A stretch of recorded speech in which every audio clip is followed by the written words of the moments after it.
J'ai commencé il y a maintenant pas mal d'années quand même.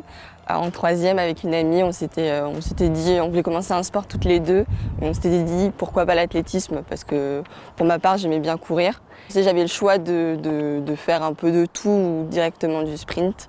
Et j'ai décidé de me mettre directement dans le sprint parce que c'est ce qui m'intéressait le plus et ce qui me procurait le plus de sensations. C'est une vraie formation fort-bachoise. Elle était ici en minime cadette jusqu'en junior 1 et après son bac, elle est partie à l'INSEP pour faire des études de kiné et puis depuis elle s'entraîne à l'INSEP à Paris.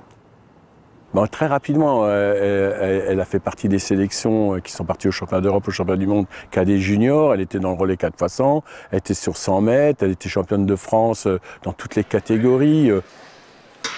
J'ai confirmé au fur et à mesure de mes années chez les jeunes avec plusieurs médailles en junior et en espoir. Je suis double championne de France en hiver sur le 60 et le 200 et médaillée de vice-championne sur 100 mètres en été. Et voilà.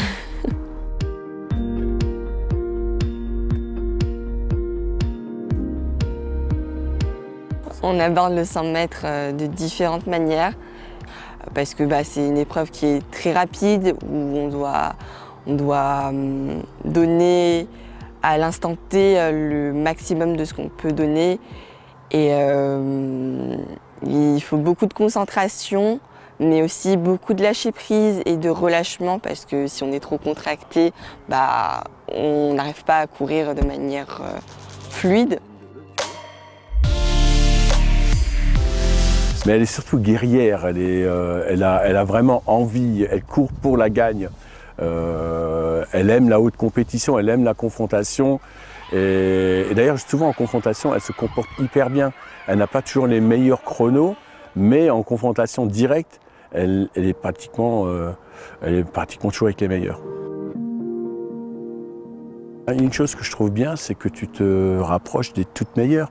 Mais je pense que j'ai des bonnes sensations. Je commençais un peu à mettre en place avec Olivier une autre approche et je pense que dans le meeting de Paris, ça a déjà montré que je commence petit à petit à prendre mes marques. Elle devrait faire de très très belles choses. Puis il y a la perspective des Jeux de 2028 à Los Angeles où elle devrait être parmi les toutes meilleures. Dans un coin de ma tête, j'ai Los Angeles et ça sera l'objectif après les Jeux, bien sûr.